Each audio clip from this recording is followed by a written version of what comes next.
Assalamualaikum warahmatullahi wabarakatuh.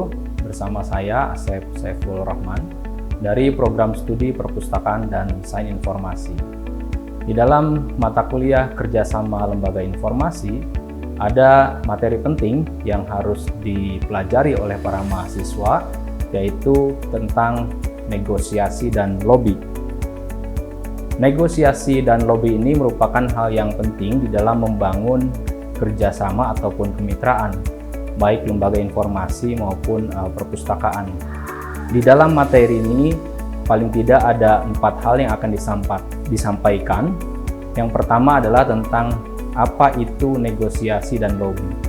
Kemudian berikutnya, urgensi dari negosiasi dan lobby. Berikutnya, langkah-langkah penting apa saja yang harus dilakukan, baik itu di dalam negosiasi maupun di dalam melakukan lobby.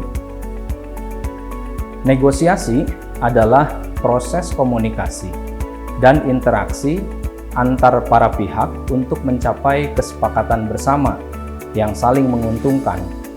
Dalam hal ini, perpustakaan maupun lembaga informasi dapat melakukan komunikasi atau membangun interaksi dengan berbagai pihak di dalam mencapai kesepakatan-kesepakatan bersama agar kedua belah pihak atau para pihak dapat memperoleh keuntungan. Berikutnya, apa yang dimaksud dengan lobby? Lobby adalah aktivitas komunikasi atau upaya yang dilakukan oleh suatu lembaga, individu atau kelompok untuk mempengaruhi para pembuat kebijakan atau pengambil keputusan dalam hal yang berkaitan dengan kepentingan mereka.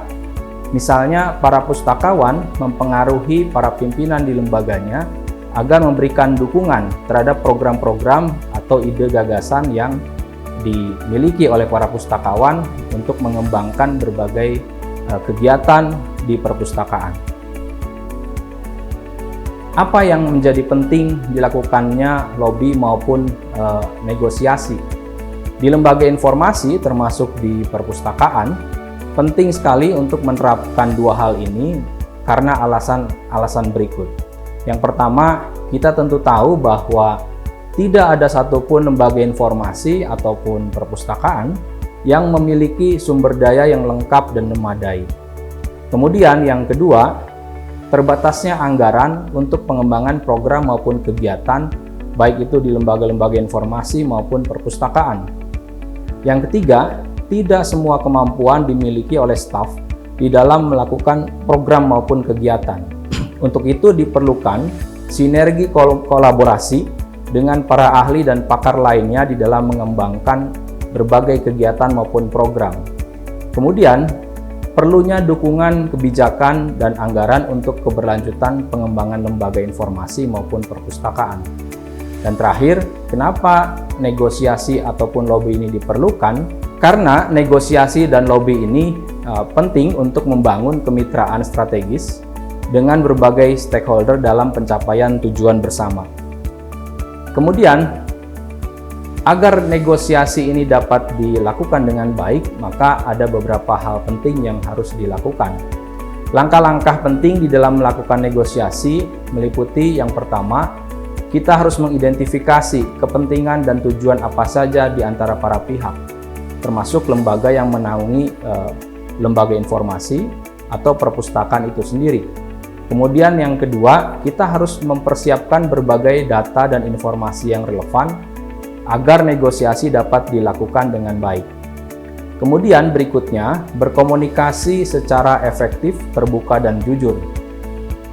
Dan yang keempat, langkah penting di dalam melakukan negosiasi adalah kita harus mencari kesepakatan-kesepakatan yang saling menguntungkan di antara para pihak.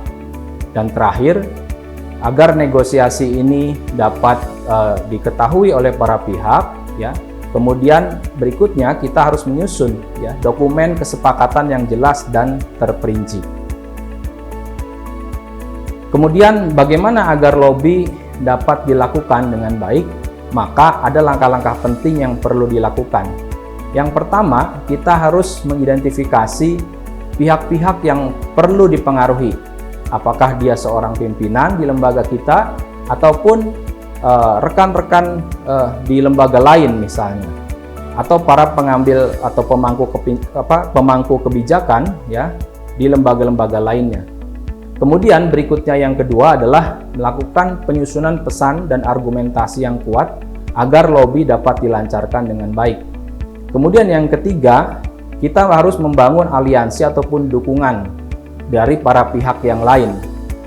Misalnya dalam hal ini para pustakawan ya membangun aliansi dengan komunitas masyarakat agar dapat mempengaruhi pengambil kebijakan di daerah untuk memberikan dukungan terhadap program literasi misalnya di perpustakaan.